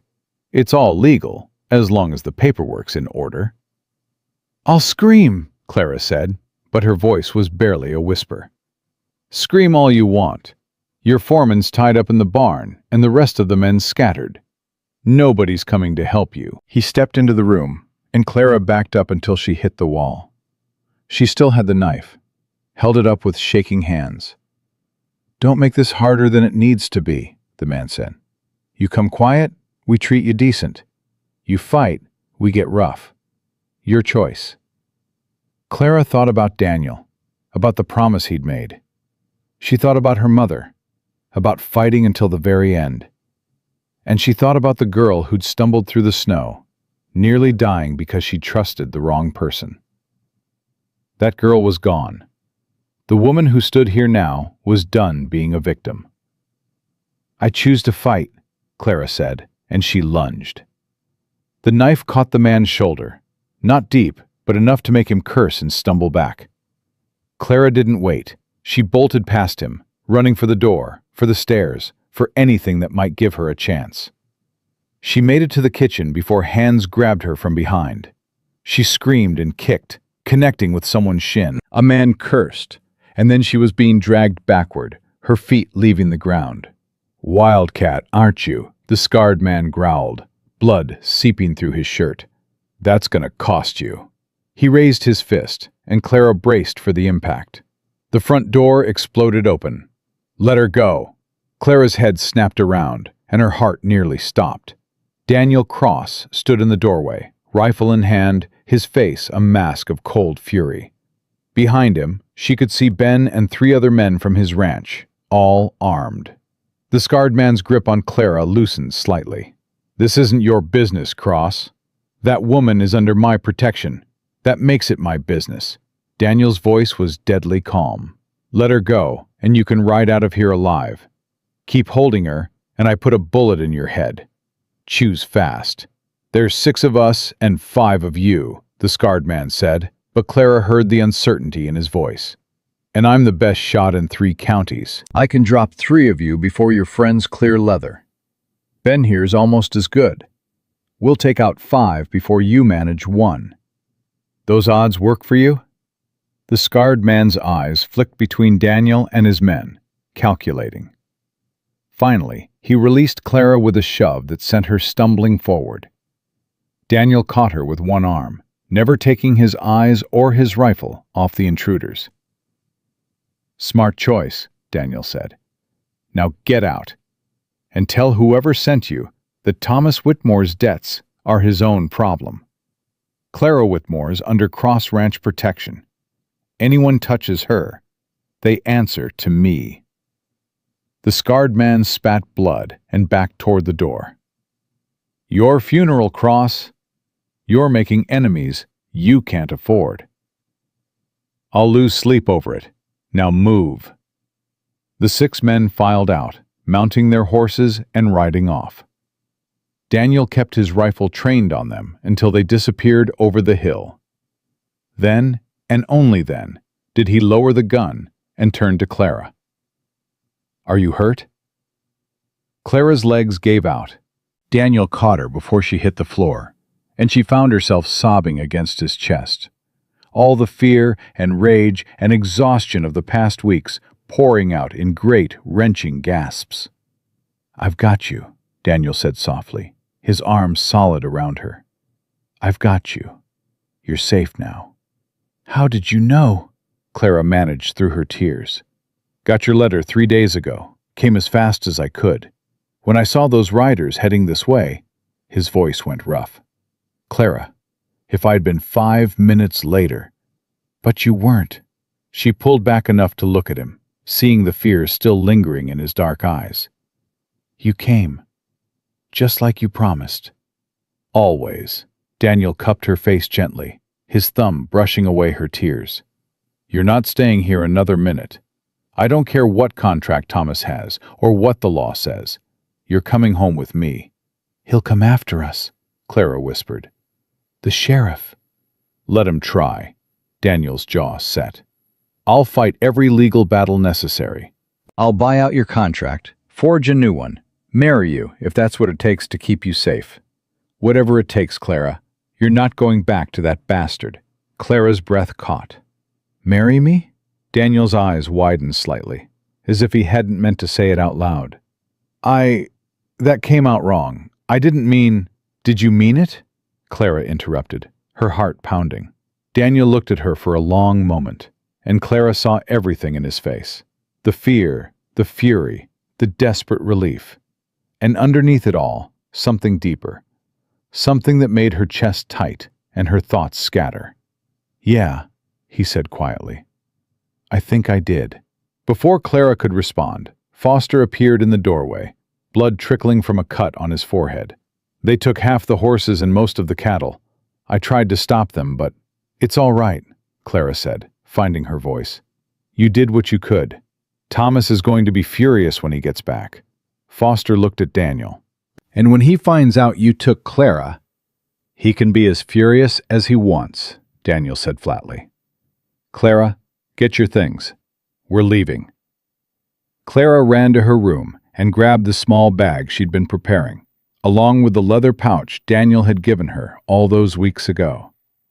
When she came back downstairs, Daniel was talking quietly with Foster. "Can't stay here," he was saying. "Whitmore's going to blame you for this." "I know," Foster said tiredly. "But I've got nowhere else to go." "Yes, you do. You come work for me. Fair wages, decent treatment, and you won't have to watch your back every second." Daniel extended his hand. "What do you say?" Foster stared at the offered hand like it was a miracle. Then he gripped it hard. "I say yes. Thank you. Get whatever you need and say goodbye to anyone who wants to come with us. We ride in 10 minutes." By the time they left, Clara riding Daisy with Daniel beside her, 6 of Thomas's remaining men had decided to join them. They rode south through the afternoon, putting distance between themselves and the ranch, and Clara felt something in her chest finally start to ease. She was free, or as close to free as she'd been in months. But the contract still existed, and Thomas still had the law on his side. The fight wasn't over. It was just beginning.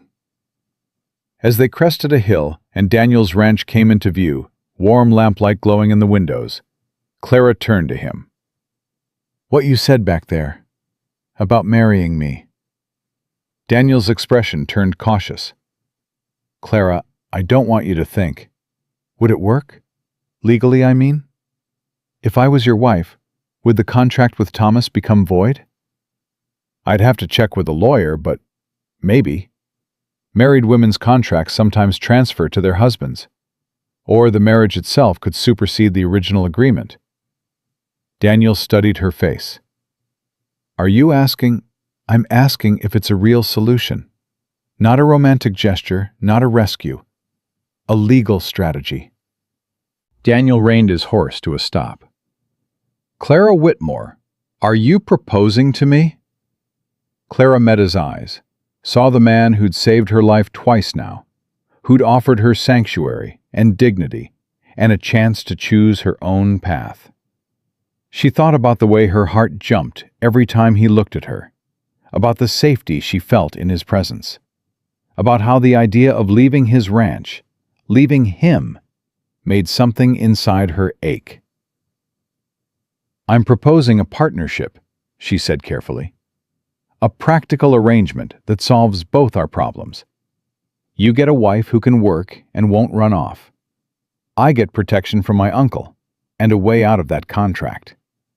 A practical arrangement, Daniel repeated, something unreadable in his voice.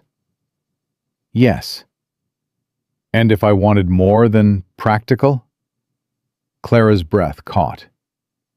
Then you'd have to tell me what more means.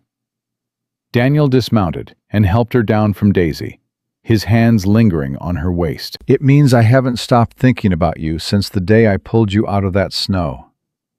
It means watching you ride away with the sheriff was the hardest thing I've done in years. It means when I got your letter, I rode for 8 hours straight because the thought of you in danger made me half crazy. He paused. It means this isn't just about saving you, Clara. It's about wanting you to stay. Clara's hands came up to rest on his chest, feeling his heart thundering beneath her palms. I want to stay too, but I need to know it's real, not just gratitude or obligation or... Daniel kissed her. It was gentle and fierce all at once, a promise and a question, and when he pulled back, his eyes were blazing.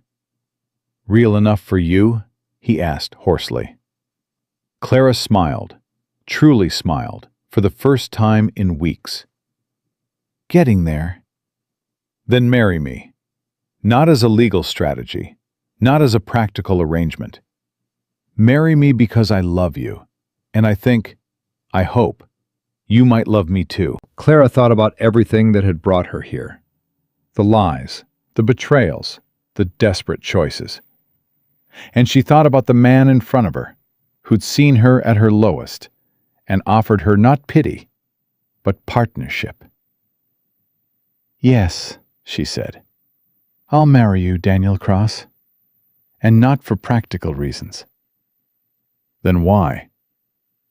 Clara kissed him this time, pouring everything she couldn't say into it. When they finally broke apart, she whispered against his lips, Because I choose you, and I'm done letting other people choose for me. They rode the rest of the way to the ranch hand in hand, and when Ruth opened the door and saw them together, she just smiled knowingly and started making plans for a wedding. But that night, as Clara lay in her old room, she heard riders approaching. Through the window, she saw Thomas Whitmore dismount in the yard, the sheriff beside him. Her uncle had come to collect his property, and the real battle was about to begin. Clara was already moving before Daniel could stop her. She flew down the stairs and burst through the front door, stepping out into the yard before Thomas could knock. Daniel appeared beside her a heartbeat later, his hand finding hers. Clara, Thomas said, his voice cold as winter steel. Get your things. You're coming back with me. No, Clara said, I'm not. Thomas's face darkened. That wasn't a request. You're bound by legal contract. Sheriff, tell her. The sheriff shifted uncomfortably. Miss Whitmore, the contract is valid under territorial law. You owe your uncle 2 years of service. If you refuse to honor it, I'll have to arrest you for breach of contract and fraud. Fraud? Clara's voice rose. He's the one who committed fraud. That contract was hidden in papers I thought were just a receipt. I never agreed to indentured servitude. Your signature says otherwise, Thomas said smugly.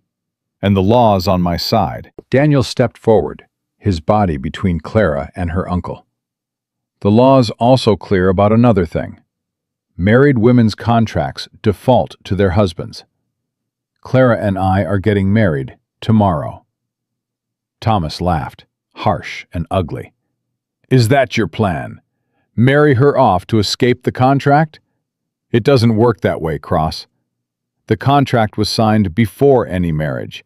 It takes precedence." "Does it?" Daniel's voice went dangerous. "Because I checked with a lawyer in Laramie last week. He said if Clara marries before the contract's term begins, the marriage supersedes the original agreement." "The term already began the day she arrived at my ranch," Thomas shot back. "Did it?" "Because she never formally accepted employment. She was held against her will, forced to work without wages, and physically assaulted. That's not employment. That's imprisonment. Any lawyer worth his salt could argue the contract's void based on your abuse alone." Thomas's face went purple. "You can't prove abuse." "I've got witnesses," Clara said quietly. "Foster saw you hit me. So did two of your ranch hands. They're here now, and they'll testify." "Traitors," Thomas spat. "All of them. I gave them jobs, and this is how they repay me?" "You gave them slavery," Daniel corrected. "Same as you tried to give Clara. The only difference is they could walk away. She couldn't." The sheriff held up a hand. "This is getting complicated. Maybe we should let a judge sort it out." "Agreed," Daniel said. "There's a circuit judge due in Cheyenne next week. Let him review the contract, hear testimony from both sides, and make a ruling. Until then, Clara stays here, under my protection." "Like hell she does," Thomas started forward, but the sheriff grabbed his arm. "That's reasonable, Whitmore. If Cross is willing to post bond, I'll post whatever bond's required," Daniel said. "And I want charges filed against Thomas Whitmore for fraud, assault, and unlawful imprisonment." "You've got no grounds," Thomas began, but the sheriff cut him off. "Actually, Cross might have a point. If Miss Whitmore can prove she signed under false pretenses, and if there's evidence of physical abuse—" He looked at Clara. "You said he hit you?" Clara lifted her chin. "Yes, 2 weeks ago, in front of witnesses.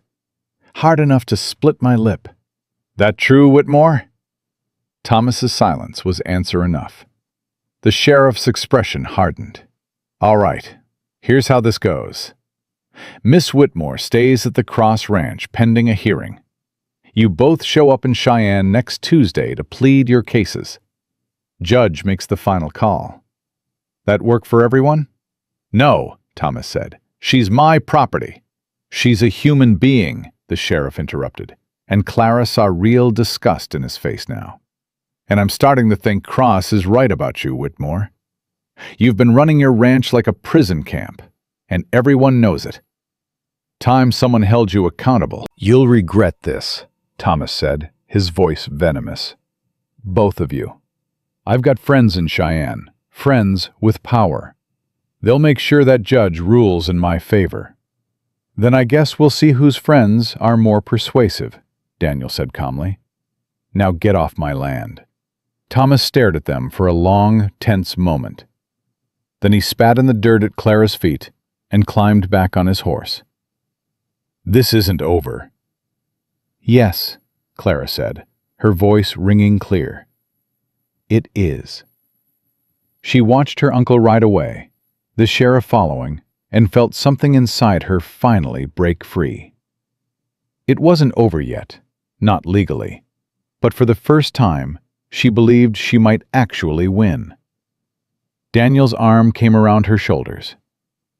"You all right?" "Getting there," Clara leaned into him. "What if the judge rules in his favor? What if we lose?" "Then we run. I'll take you to California, or Oregon, or Canada if we have to. Somewhere Thomas can't reach you." Daniel turned her to face him. "I meant what I said, Clara. I'll do whatever it takes. Even give up your ranch? Even that. You're worth more than land and cattle. You're worth everything."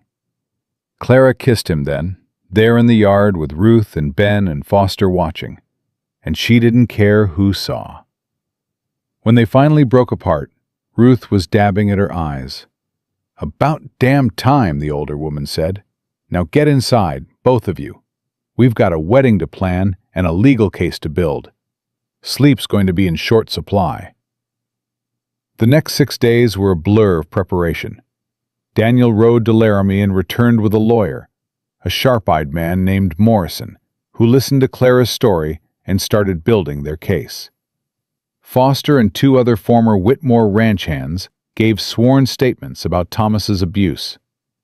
Ruth gathered character witnesses from town, shopkeepers and neighbors who'd seen how Thomas treated people. Even Henry, the supply wagon driver, came forward with stories about unpaid bills and threats. "Whitmore's been burning bridges for years," Morrison said as he reviewed the evidence. "The problem is, he's also got connections. The territorial governor's his second cousin. The land office clerk owes him money. And the judge, well, Judge Barrett's fair, but he's also old-fashioned. He might see that contract as binding, regardless of how it was obtained." "So what do we do?" Clara asked. Morrison smiled grimly. "We make sure the contract's not the only thing the judge considers. We show him Thomas Whitmore's pattern of abuse and exploitation. We demonstrate that enforcing this contract would be unconscionable. And we hope Barrett's sense of justice outweighs his respect for the letter of the law." They also planned a wedding. Clara had initially thought they'd wait until after the hearing, but Daniel insisted.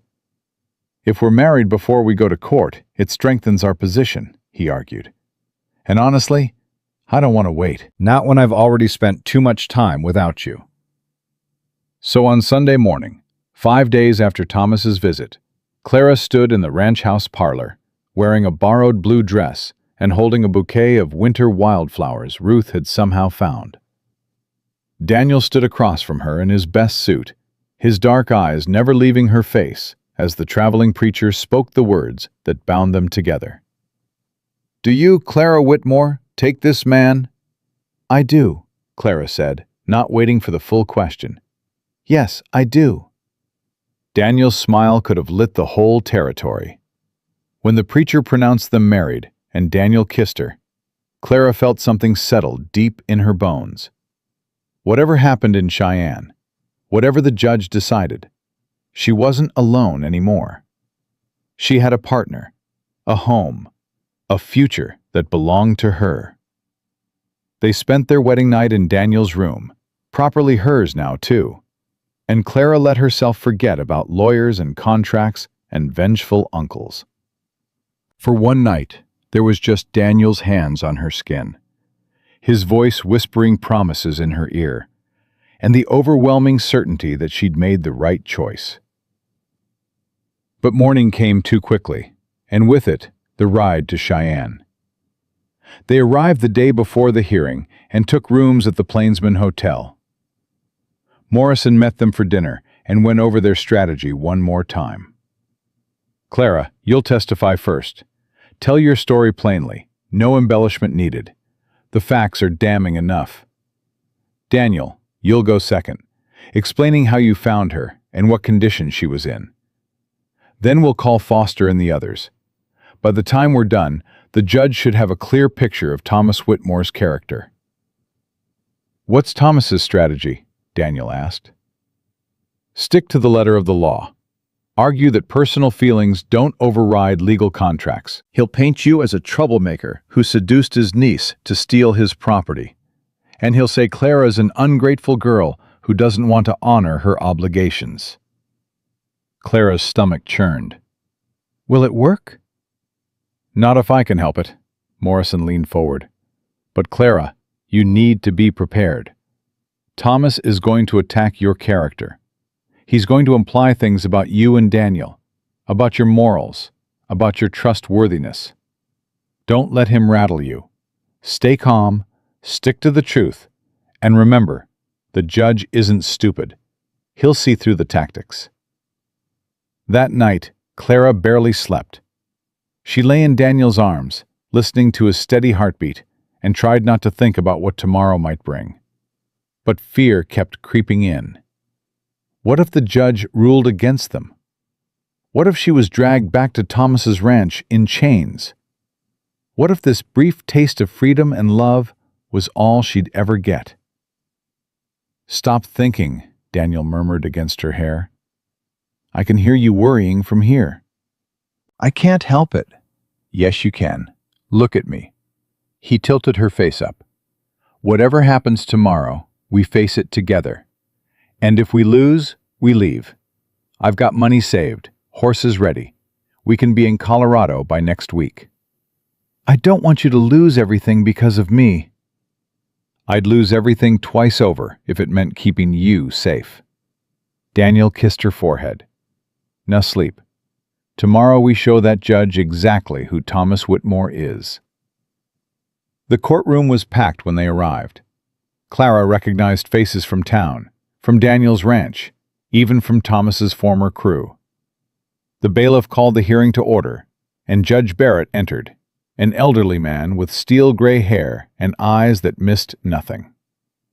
"This is the matter of Whitmore versus Cross, regarding enforcement of a labor contract," Barrett said, his voice gravelly but clear. "Mr. Morrison, you're representing the defendant?" "Yes, Your Honor, and we're countersuing for fraud, assault, and unlawful imprisonment." Barrett's eyebrows rose. "That's ambitious. Mr. Whitmore, you're representing yourself?" Thomas stood, looking confident. "I am, Your Honor. This is a simple contract dispute. Miss Whitmore signed an agreement, and she needs to honor it.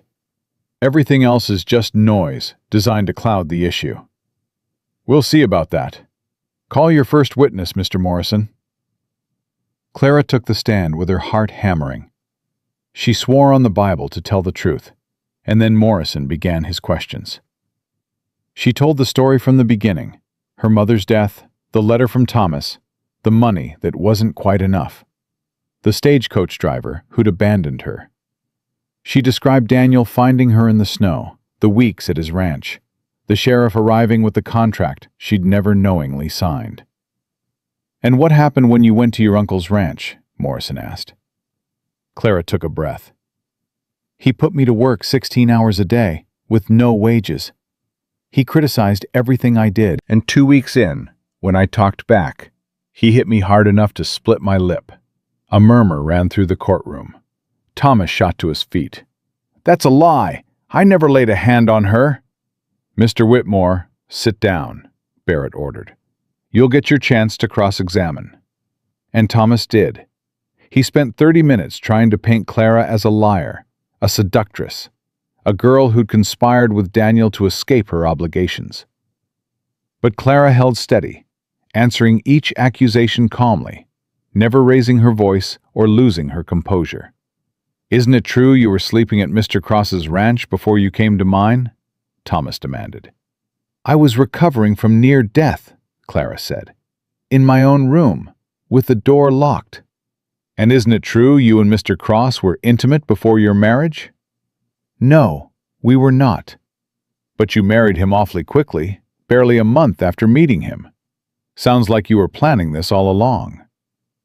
"I married him because I love him," Clara said simply. "And because he's shown me more kindness and respect in 6 weeks than you've shown anyone in your entire life." The courtroom erupted in whispers. Thomas's face went crimson, and Judge Barrett banged his gavel. "That's enough. Step down, Mrs. Cross." Daniel testified next, describing the blizzard rescue and Clara's condition when he'd found her. Then Foster took the stand and detailed the abuse he'd witnessed, the impossible working conditions, the men who'd fled Thomas's ranch in desperation. 2 more former ranch hands corroborated his story. By the time Morrison rested his case, Thomas looked visibly shaken. But he rallied, calling witnesses of his own, men who testified that Clara had seemed perfectly healthy at his ranch, that they'd never seen him abuse her, that she'd been treated fairly. Clara recognized none of them and suspected Thomas had paid for their testimony. Finally, both sides rested. Judge Barrett leaned back in his chair, studying the papers in front of him. "I've heard enough," he said. "Here's what I'm looking at. We have a contract that may or may not have been signed under false pretenses. We have allegations of abuse, supported by multiple witnesses. We have a woman who's now married, which complicates enforcement. And we have two men who clearly despise each other, fighting over who gets to control her future. He paused. Mrs. Cross, stand up. Clara stood, her legs trembling. Did you know you were signing a labor contract when you signed that paper? No, Your Honor. I thought it was a receipt for passage money. But you did sign it. Clara hesitated, then reached into her bag and pulled out the letter Thomas had sent. The original one, which she'd kept. Your Honor, may I show you something? Barrett gestured her forward. Clara handed him the letter, and he read it carefully. His expression darkened. Mr. Whitmore, did you write this letter? Thomas stood. Yes, but it makes no mention of a labor contract. It promises passage money and a home.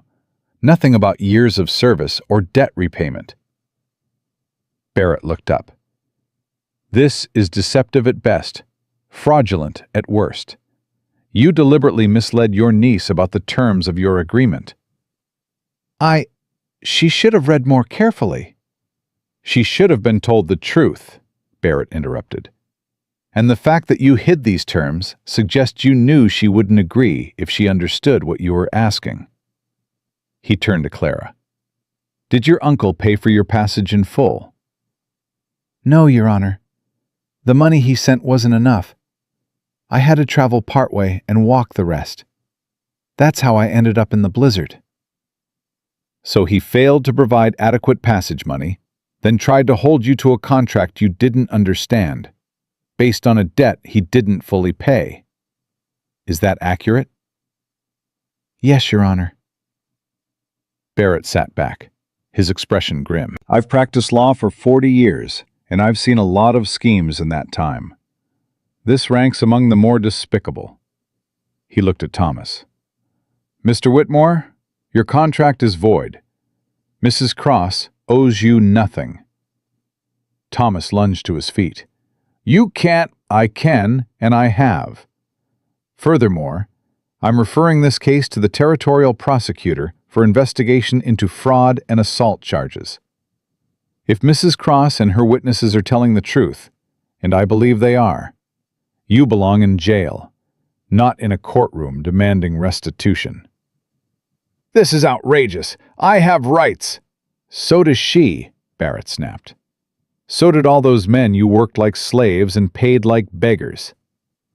You're dismissed, Mr. Whitmore, and if I were you, I'd leave this territory before someone decides to enforce justice without waiting for a trial.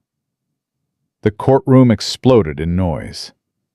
Daniel pulled Clara into his arms, and she buried her face in his chest, shaking with relief so intense it felt like pain. Morrison was grinning, pumping Daniel's hand.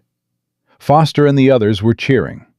And Thomas was being escorted out by the bailiff, his face twisted with rage and humiliation.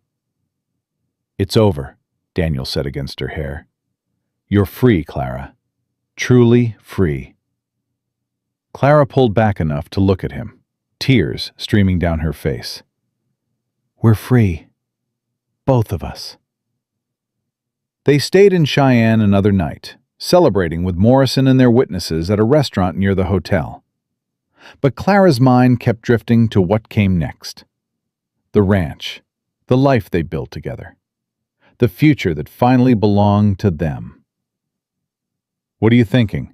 Daniel asked as they walked back to the hotel under a sky full of stars. I'm thinking about planting a garden next spring, Clara said, and learning to rope cattle, and maybe getting some chickens. Daniel laughed. Chickens? I've always wanted chickens, and maybe a dog, and... She stopped, turning to face him. I'm thinking about building a life that's mine. Ours. No contracts, no obligations, no one telling us what we owe them. Just us. Just us, Daniel echoed, and kissed her. I like the sound of that. They returned to the ranch a week later to find Ruth had organized a proper wedding celebration. Half the county showed up, bringing food and gifts and congratulations. Clara stood in the yard, watching the sun set over land that felt like home, and felt her mother's voice whisper approval in the back of her mind. "You did good, baby girl. You fought, and you won." That night, lying in bed with Daniel's arm around her waist, Clara thought about the girl who'd stumbled through the snow, ready to give up. That girl had believed the cold would win, that hope was a lie, that trusting anyone was a mistake. But she'd been wrong. Hope wasn't a lie, it was a choice. And trust, real trust, had to be earned through actions, not words. Daniel had earned hers. He'd shown her that not all promises were empty. Not all men were cruel. Not all rescues came with strings attached. He'd given her a home not because he owned her, but because he loved her.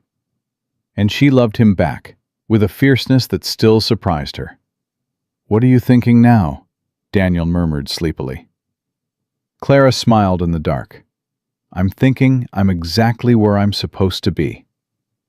"Damn right you are," Daniel said, and pulled her closer. The years that followed weren't easy. Ranching never was. There were hard winters and dry summers, cattle that got sick, and fences that needed constant repair. Thomas Whitmore disappeared after the trial. Some said to California, others to Montana. Clara never saw him again, and didn't care to. She had enough to occupy her without wasting energy on a man who'd tried to steal her freedom.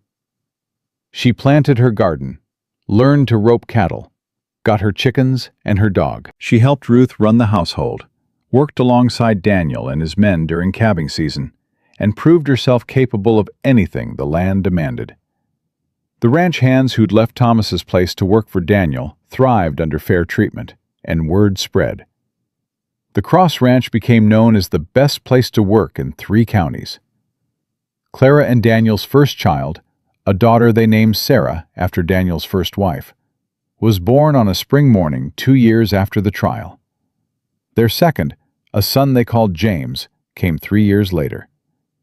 The children grew up knowing their mother's story, knowing that she'd fought for her freedom and won, and they carried that lesson forward. Foster became foreman, then eventually bought his own small spread with money he'd saved from Daniel's fair wages. Ruth stayed until her death at 73, beloved by everyone who knew her.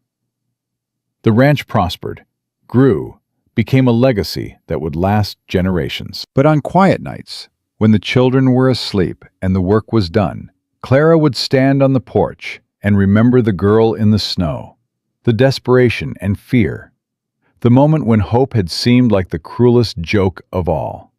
She'd remember Daniel's voice cutting through the storm, his arms lifting her to safety, his promise that she'd be all right. And she'd remember making the choice to trust him, to trust herself, to believe that a better future was possible if she was brave enough to reach for it. Clara Whitmore Cross had been frozen and forsaken, left to die by people who should have protected her.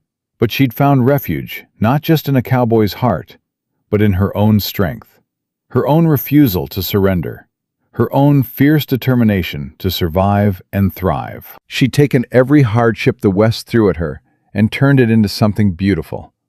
A marriage built on respect and love. A family forged through choice rather than obligation.